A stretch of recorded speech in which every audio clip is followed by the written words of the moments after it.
이 오늘 본문은 이제 모세가 출애굽 2세대를 향하여 주신 말씀이죠. 가나안 땅에 들어가서 어떻게 살아야 될지 그것에 대해서 이 모세가 하나님의 말씀을 증거하고 있습니다. 1세대는 광야에서 다 엎드러져 죽었습니다. 하나님을 원망하고 불평하다가 그렇게 광야에서 엎드러져 죽고, 이제 출애굽 2세대를 하나님께서 가나안에 들여보내심으로 말미암아 그들로 하여금 가나안 땅에서, 그 약속의 땅에서 복을 받아 누릴 수 있도록 하나님께서 인도해 주실 것입니다.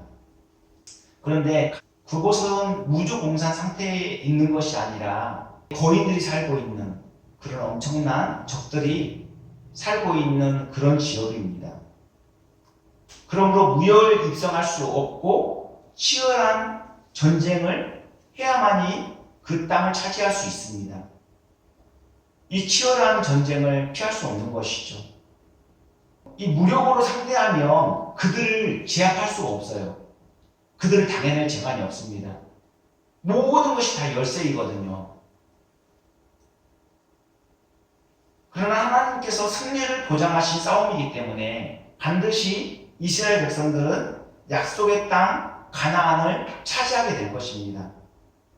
하나님께서는 적과 꿀이 흐르는 가나안 땅을 그들에게 주시겠다고 약속하셨기 때문에 어떤 어려움이 닥쳐도 무슨 일이 있어도 그 약속은 반드시 실현되고 말 것입니다. 그런데 그들에게 있어 가나안 땅을 점령하는 것보다도 더 중요한 문제가 있는데, 그것이 뭐냐면요, 그곳에서 어떻게 사느냐, 이것이 더 중요한 문제입니다. 아무리 가나안 땅을 차지하면 뭐합니까? 하나님의 백성으로서 정체성을 인식하지 못한 채 가나안 족속들과 어울려 살면서 그들에게 영향을 받게 되면 그들이 섬기는 우상을 섬기게 되고 그들의 문화, 그들의 생활 방식을 그대로 답습하게 될 것입니다.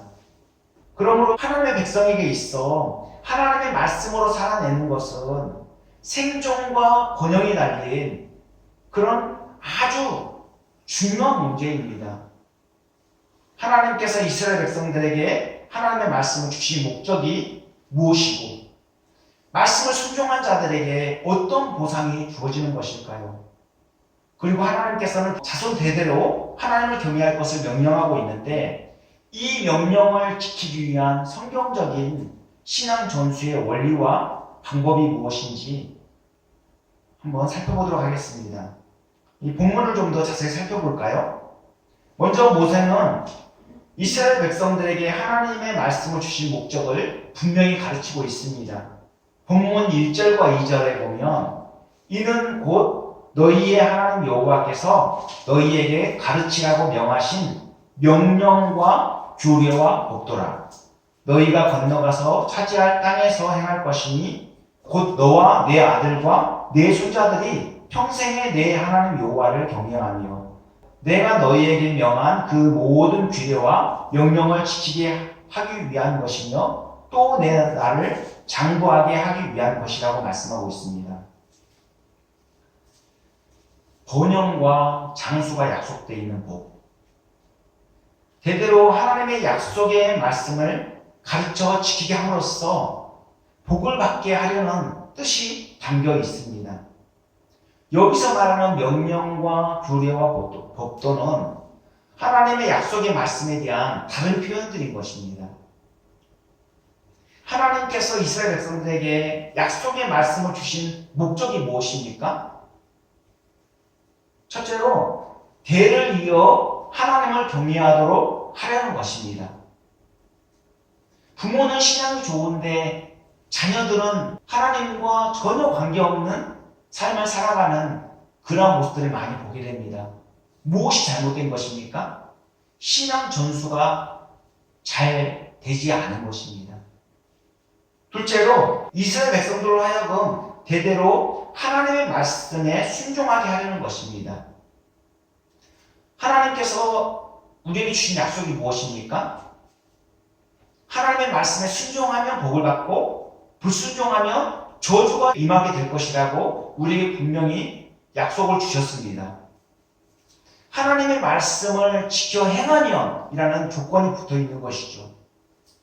하나님의 자녀가 되었음에도 불구하고 말씀에 순종하지 않으면 어떻게 된다는 것입니까? 하나님이 폭포수와 같은 복을 쏟아 부어주신다 할지라도 받을 그릇이 준비되어 있지 않기 때문에 그 복을 받아 누리지 못한다는 것입니다. 그러므로 하나님의 복을 받는 이 통로는 뭐냐면 바로 말씀을 순종하는 것입니다. 결과적으로 그들이 오랫동안 하나님께서 베풀어 주시는 풍성한 복을 받아 누리며 살도록 하려는 것입니다. 하나님은 하나님의 백성들이 하나님의 복을 받아 행복하게 살기를 원하세요. 어느 부모가 자녀가 잘 되기를 바라지 잘못되기를 바라는 부모가 어디 있겠습니까? 하나님은 이 부모와 같은 심정으로 자기 자녀에게 이러한 기대와 소망을 갖고 있는 것입니다.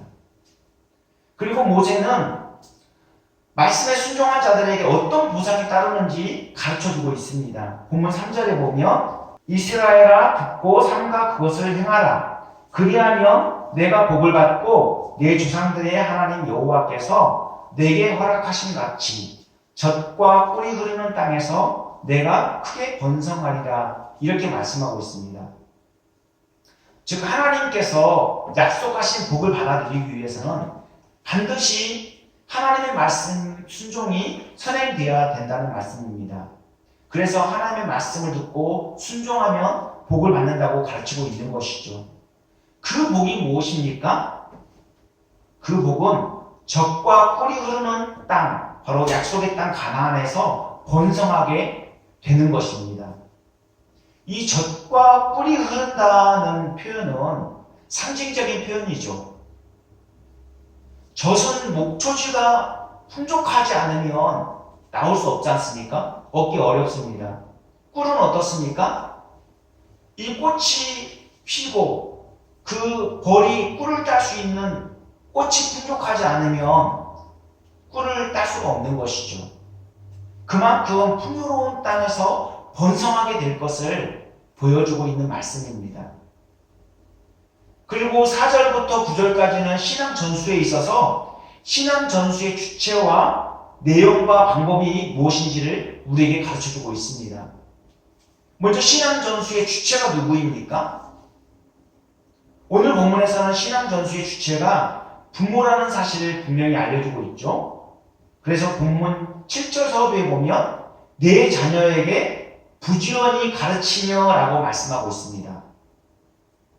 코로나 사태가 장기화되면서 한국교회는 유례없는 큰 위기를 맞고 있습니다. 무엇보다도 가장 심각한 것은 신앙 전수의 위기입니다. 그렇지 않아도 주일학교의 수가 점점 감소하고 주일학교 학생 수가 점점 감소하고 있는 추세인데 이 코로나 위기를 맞으면서 더욱더 그것이 심화되었습니다. 한국교회의 미래가 우려스러운 이유는 점점 더 신앙 전수를 외면하고 있다는 사실입니다. 신앙 전수가 얼마나 중요한지 그것에 대해서 깊이 인식하지 못하고 있다는 것이 가장 큰 문제입니다.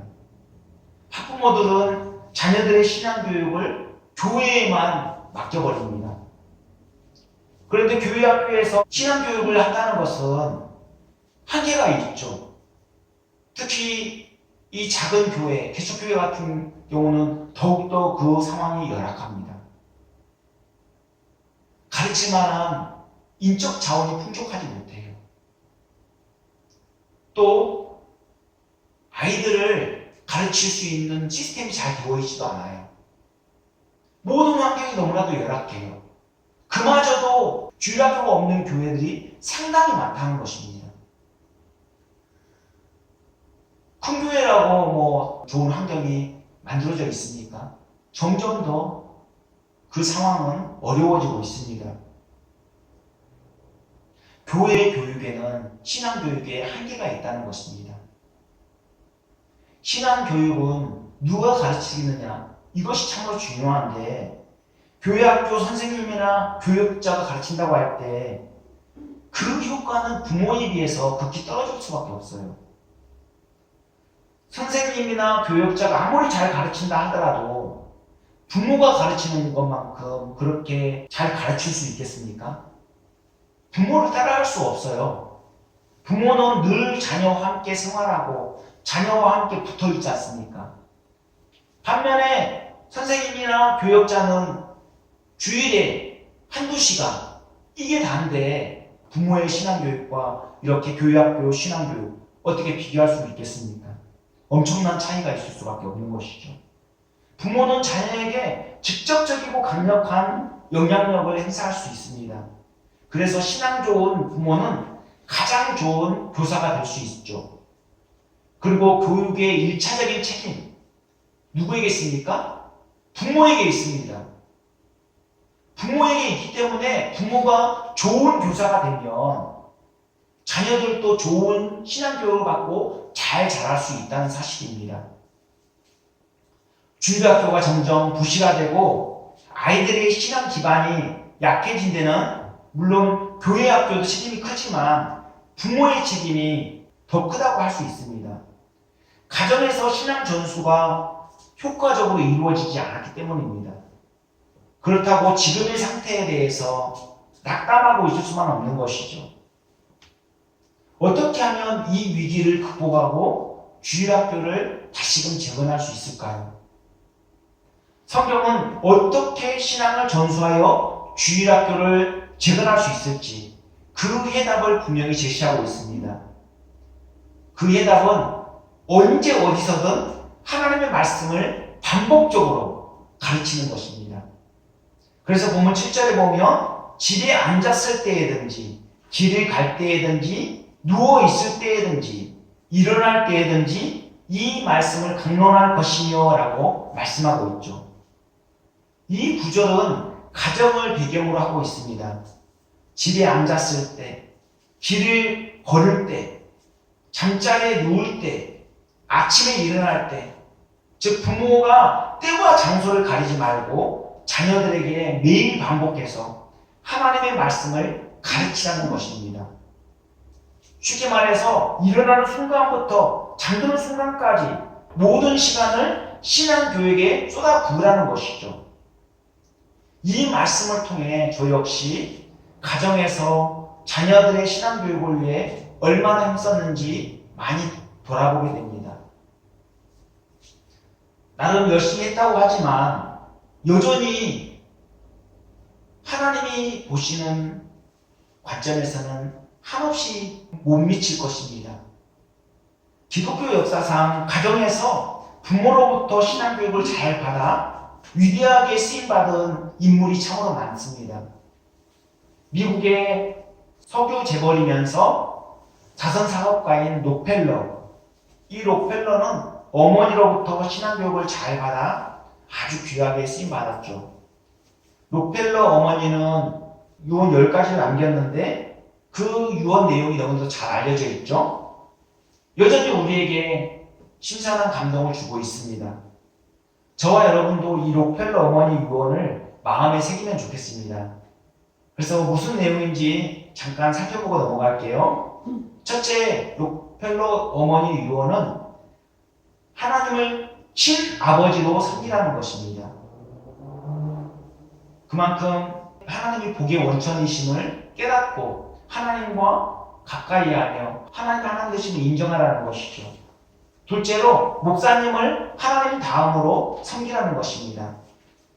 그 영적인 영향력을 중요시했기 때문에 그 목사님을 존중하고 목사님의 신앙 지도를 잘 받을 것을 우리에게 가르쳐주고 있죠. 셋째로 오른쪽 주머니에는 항상 11조를 준비하라, 이렇게 가르치고 있는데요. 하나님의 것을 하나님의 것으로 구별하여 두자는 것입니다. 넷째로 누구도 원수를 만들지 말라는 것입니다. 평화를 도모하라는 것이죠. 다섯째로 예배를 드릴 때는 항상 앞자리에 앉아라, 은혜를 사모하라는 것입니다. 여섯째로 아침에 가장 먼저 하나님의 말씀을 읽고 기도드려라. 하나님의 말씀을 영의 양식으로 삼아서 그렇게 늘 그 말씀을 따라 그렇게 믿음으로 살 것을 우리에게 요구하고 있습니다. 그리고 일곱째, 아침에는 항상 그날의 목표를 세워라. 되는 대로 살지 말고 하나님의 말씀의 기준에 입각해서 그렇게 살 것을 우리에게 요구하고 있습니다. 여덟째, 잠들기 전에는 반드시 하루를 반성하고 기도하라는 것입니다. 하루의 삶을 돌아보며 그날의 삶을 이렇게 되짚어 볼 때 또 다른 하루를 주셨을 때 그것을 또 가치 있게 누릴 수 있는 것이죠. 그리고 아홉째, 남을 도울 수 있을 때 힘껏 도와라. 도울 힘이 있을 때 그것을 가지고 자기 혼자서 쓰지 말고 다른 사람에게도 구제의 손길을 펼쳐라는 것이죠. 열째, 주일 예배는 반드시 본교에서 드리라. 이게 뭡니까? 자기가 신앙 지도를 받고 있는 그런 교회, 자기가 섬기고 있는 교회의 마음과 힘과 뜻을 모아서 하나님을 섬길 뿐만 아니라 거기에 열정을 쏟아부으라는 것입니다. 이렇게 록펠러 어머니는 인생의 참 주인이 하나님이심을 가르쳐 주었고 하나님과 친밀한 관계가 얼마나 중요한지 또 하나님의 말씀을 가까이 하는 것이 얼마나 중요한지 매일의 삶 속에서 가르치고 유언으로 남겼던 것입니다. 그리고 미국의 16대 대통령 아브라함 링컨도 어머니로부터 신앙교육을 잘 받아서 존경받는 인물이 되었습니다. 링컨의 생애를 기록한 세계적인 전기작가 에밀 루드비히는 링컨에 대해서 하나님은 링컨에게 위대한 사람이 될 만한 조건은 한 가지도 주지 않으셨다. 다만 그에게 가난과 훌륭한 신앙의 어머니만 주셨을 뿐이다 라고 기록하였습니다. 그만큼 링컨의 어머니의 신앙교육을 극찬하고 있는 것입니다. 링컨에게는 두 명의 어머니가 있었는데 생모인 낸시 여사와 계모인 사라 여사입니다. 이 생모 낸시 여사는 링컨이 9살 때 세상을 떠나게 되었죠. 근데 숨이 넘어가기 직전에 부모님께 물려받은 낡은 성경책이 있었는데 그 성경책을 링컨에게 주면서 땅을 물려주는 것보다 성경을 물려주는 것을 더 귀하게 여기면서 성경을 부지런히 읽고 하나님 사랑과 이웃 사랑을 실천할 것을 당부하고 죽었습니다. 그래서 링컨은 대통령이 되어서도 이 낡은 성경을 계속 읽었다고 합니다. 링컨은 어린 시절 글을 읽지 못할 때 낸시 여사가 읽어준 성경 말씀과 자신을 위해 기도를 쉬지 않았음을 회상하면서 친구에게 고백하였다고 합니다. 어린 시절 읽어주는 성경 말씀, 어머니의 간절한 기도가 링컨을 가장 존경받는 대통령이 되게 하는 밑거름이 되었던 것이죠. 그리고 계모인 사라 여사도 링컨을 사랑으로 양육하였고 꾸준히 책을 읽도록 권장하였다고 합니다. 링컨이 미국의 16대 대통령이 되어서 노예 해방을 이룰 수 있었던 것은 바로 이 낸시 여사와 사라 여사의 사랑과 신앙 교육이 없었다면 불가능했을 것이죠. 이처럼 가정에서 부모로부터 신앙 교육을 잘 받은 사람들이 강력하고 위대하게 쓰임받게 되었다는 사실을 우리는 보게 됩니다. 이 외에도 너무나도 많이 있죠. 그리고 오늘 본문 4절로 9절은 이스라엘 국민교육 헌정과도 같은 쉐마 본문인데요. 쉐마는 이스라엘 신앙의 요체라고 할 수 있습니다. 쉐마는 들어라 라는 뜻을 갖고 있습니다. 그래서 듣고 순종한다는 데서 유래되었죠. 예수님께서도 모든 계명 중에서 어느 계명이 가장 중요한 것인가를 묻는 서기관에게 쉐마의 첫 부분 바로 신명기 6장 4절로 5절 말씀을 인용함으로써 자신의 답변을 대신하셨습니다. 비록 크고 첫째되는 계명과 함께 이웃사랑의 계명을 추가하기는 했지만 예수님의 답변은 당시 유대인들이 지켜오고 있던 쉐마의 중요성을 그대로 인정한 것입니다. 본문 4절에 보면 이스라엘아 들으라 우리 하나님 여호와는 오직 유일한 여호와이시니라고 말씀하고 있죠. 여기서 들으라는 단순히 듣는 것만 의미하는 것이 아니라 집중하여 듣고 순종하라는 것을 의미합니다. 하나님의 말씀이 선포되어질 때 그냥 흘려 들을 수 있죠. 근데 우리가 하나님의 말씀을 겸손히 듣고 그것에 집중해야 될 이유가 뭡니까? 그 말씀을 마음에 새기고 그 말씀대로 균형하며 살아야 하기 때문에 그렇습니다. 제가 하나님의 말씀을 대언하는데 이 말씀에 왜 권위가 있습니까? 하나님의 말씀을 대언하기 때문에 권위가 있는 것이죠. 이 구절에서 여호와는 한 분이시다. 유일한 여호와이시다. 이렇게 선포하고 있는데요. 이스라엘 백성들의 유일신 사상을 그대로 드러내고 있습니다. 오직 하나님은 한 분뿐이시라는 것이죠. 여러 신들 중에 한 신이 아니라 오직 유일한 하나님, 살아계신 하나님은 한 분뿐이시라는 것을 분명히 증거하고 있습니다.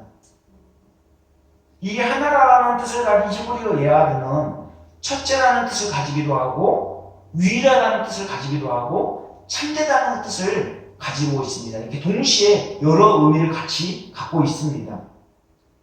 즉 하나님은 한 분이시다는 이 말씀은 우리가 믿는 하나님은 이스라엘 주변 나라들의 자신들과 같지 아니한 오직 유일한 참 하나님이시라는 것을 말씀하고 있습니다.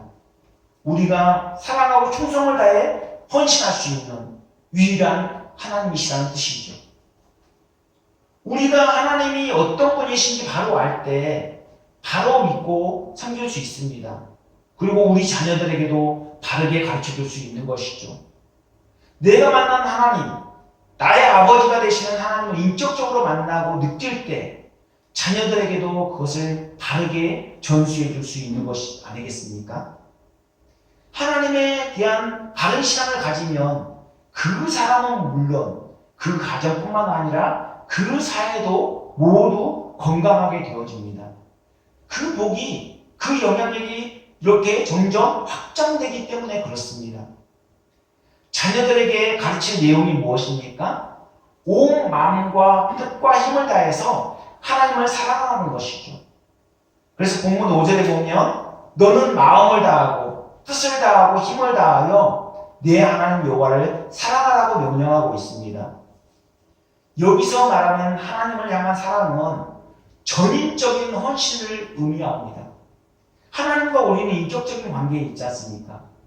온 마음을 다해서 뜻을 다해서 힘을 다해서 하나님을 온전히 사랑하라는 것이죠. 헌신적으로. 여기에서 마음이라고 번역된 히브리어 레브는 심장을 의미합니다. 그리고 뜻으로 번역된 히브리어 네페시는 목숨, 생명을 의미합니다. 그리고 힘으로 번역된 히브리어 메오드는 하나님을 섬길 때 사용하는 물질, 재산, 소유를 의미합니다. 그러니까 우리 전부를 다 바쳐서 하나님을 헌신적으로 사랑할 것을 명령하고 있는 것입니다. 마음과 뜻과 힘, 이 세 가지 표현들은 하나님을 사랑하되 우리가 할 수 있는 최선을 다해서 사랑할 것을 우리에게 명령하는 단어라고 할 수 있는 것이죠. 하나님을 향한 진실되고 순전한 사랑, 어떤 희생과 손해를 감수하더라도 기꺼이 사랑하는 이 헌신적인 사랑, 바로 이것이 성경이 우리에게 요구하는 사랑입니다. 그러면 어떻게 신앙을 자녀들에게 전수할 수 있을까요? 본문 6절에서 9절까지 말씀은 신앙 전수의 방법을 우리에게 잘 가르쳐주고 있습니다. 우리 다 함께 다시 한번 읽어볼까요? 시작. 오늘 내가 내게 명하는 이 말씀을 너는 마음에 새기고 네 자녀에게 부지런히 가르치며 집에 앉았을 때에든지 길을 갈 때에든지 누워 있을 때에든지 일어날 때에든지 이 말씀을 강론할 것이며 너는 또 그것을 내 손목에 메어 기호를 삼으며 내 미간에 붙여 표로 삼고 또 내 집 문설주와 바깥문에 기록할지니라. 아멘. 네, 신앙 전수의 방법은 첫째로 마음에 새기는 것입니다. 마음에. 이 새긴다는 말은 항상 그것을 기억하고 생각하고 묵상하는 것이죠. 반복적으로 계속해서 그렇게 기억하는 것입니다. 그리고 여기서 마음의 세계 1차적인 대상은 바로 누구입니까? 부모입니다. 네 자신. 먼저 내 마음에 먼저 새겨야지 자녀들에게 가르칠 수 있는 건 아니겠습니까? 그러니까 자녀들에게 신앙을 전수하기 전에 먼저 부모 자신이 하나님의 말씀을 자신의 마음에 새겨야 된다는 말씀입니다.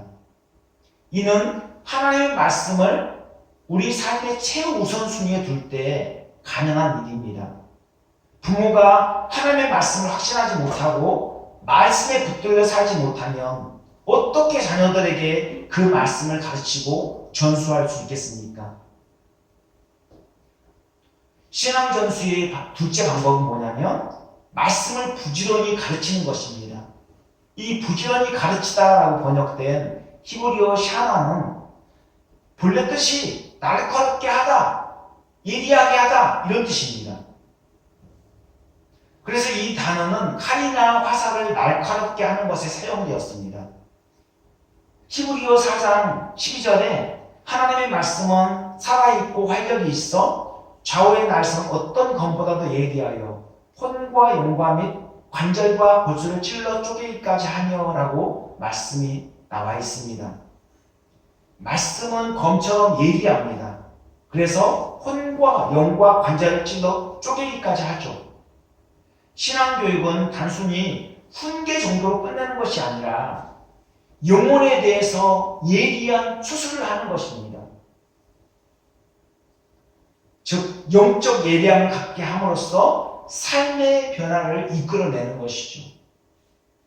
이 영적 예리함, 영적 분별력을 갖기 위해서는 부지런히 반복적으로 하나님의 말씀을 마음에 각인시켜야만 합니다.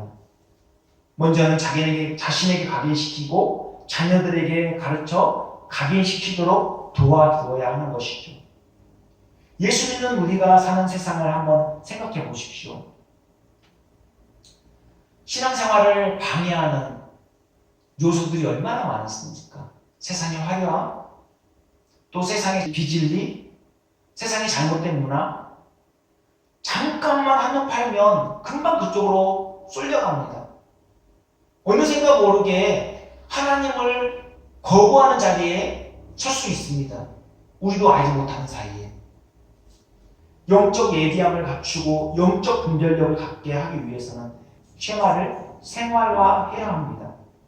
여기에 손목에 메고 집 문설주에 기록하고 바깥문에까지 기록하고 이것은 뭐냐면 개인의 차원을 넘어 공동체까지 확장시키라는 의미입니다.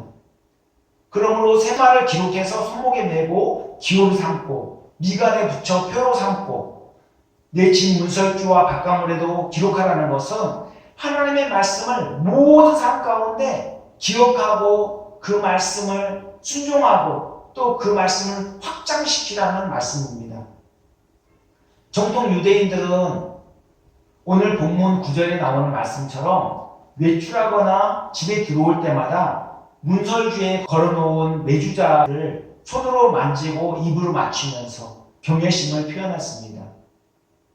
메주자에는 하나님의 말씀이 들어있는데 문패처럼 생겼어요. 문패처럼 생겼는데 문설주라는 의미를 갖습니다.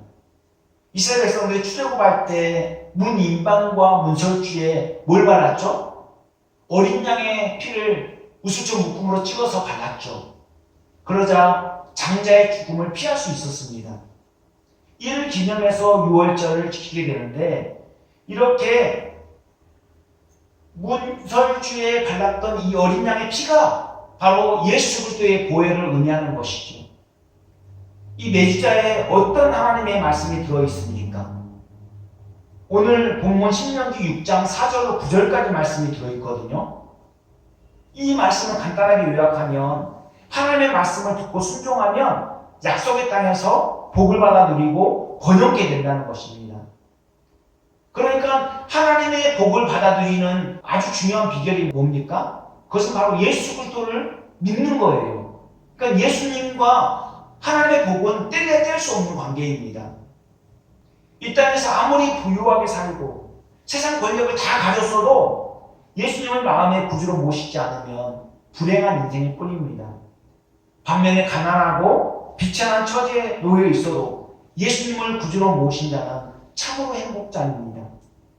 우리가 하나님의 말씀을 최고의 가치로 여기는 이유는 바로 하나님의 백성이 되었기 때문입니다. 하나님의 백성이 되었기 때문에 하나님의 법을 사는 것은 지극히 당연한 일이죠. 그 길이 생명길이고 가장 복된 길입니다. 요한복음에서 예수님은 제자들에게 내 아버지께서 오게 하여 주지 아니하시면 누구든지 내게 올 수 없다고 말씀하셨습니다. 즉 사람들이 예수님께 나오고 떠나는 것이 바로 하나님의 주권에 달려있고 예수님을 믿는 것은 은혜의 영역이라는 말씀입니다. 예수님께서 그렇게 말씀하셨는데도 많은 제자들이 예수님을 떠나갔습니다. 그래서 예수님은 12제자에게 이렇게 묻죠. 너희도 가려느냐? 이렇게 물을 때 시몬 베드로가 주여 영생의 말씀이 주께 있사오니 우리가 누구에게로 가오리이까? 이렇게 대답합니다. 예수님께 영생의 말씀이 있기 때문에 우리는 예수님을 떠나 살 수가 없는 존재예요. 세상에 그 무엇과도 바꿀 수 없는 참된 복이 예수님 안에 다 들어있는데 우리가 예수님을 떠나서 어떤 행복을 살 수 있겠습니까? 어떻게 삶의 의미를 갖고 삶의 목적을 갖고 살아갈 수 있겠습니까? 예수님을 떠나서는 살 수가 없어요. 예수님을 믿고 하나님의 말씀을 따라가는 그런 삶이 가장 복되고 가치 있는 삶인 것입니다. 그리고 테필린에도 하나님의 말씀이 기록되어 있는데요. 테필린 훈련 원장 박종신 목사는 기독 신문에 유대인 성공 비결 테필린에 있다 이런 내용의 글을 게재하였습니다. 그는 세상에서 가장 핍박을 많이 받고 고난을 많이 당한 민족이 유대인이라고 하면서 그들이 수많은 핍박과 고난을 극복할 수 있었고 또 세계 1등 민족으로서 우뚝 서게 된 비결은 바로 테필린에 있다고 보았습니다. 테필린은 양피지에 쓰는 성고 두루마리를 넣은 작은 가죽 박스입니다. 아주 작은 가죽 박스인데요. 성고함이라고도 부릅니다. 그래서 여기에는 토라인 모세 오경이 들어있는데 4개의 핵심 내용이 들어있습니다. 출애굽기 13장 말씀이 기록되어 있는 이 구원의 내용, 그리고 출애굽기 13장 11절 16절까지 말씀이 들어있는 이 헌신의 내용도 담겨있고 또 오늘 본문 신명기 6장 4절로 9절에 말씀이 담겨있는 신앙 계승의 내용이 들어있고 또 마지막으로 신명기 11장 13절로 21절 담겨있는 축복의 말씀이 들어있습니다. 이렇게 구원, 헌신, 신앙 계승은 이 신앙생활의 핵심 주제인데 순종할 때 이 축복이 보장된다는 약속이죠. 유대인들은 이 성구함인 테필린을 머리와 팔에 묶어서 착용하였습니다. 팔에 착용하는 것을 셀야드라고 하고 머리에 착용하는 것을 셀롯이라고 합니다. 이 셀롯이는 두 눈 사이 미간에 위치하도록 이렇게 착용하는데 사진을 보면 이런 유대인들의 모습을 많이 보게 되죠. 그리고 셀야드는 성구함이 심장 쪽을 향하도록 착용하였는데 이 성구함에 달린 끈을 팔에 감고 그 매듭이 손에 오도록 하여서 손가락으로 붙잡게 됩니다. 유대인들은 하루 3번씩 이 테필린을 선포하였는데 이렇게 함으로써 하나님의 구원 사역을 잊지 않고 마음에 새겼던 것입니다.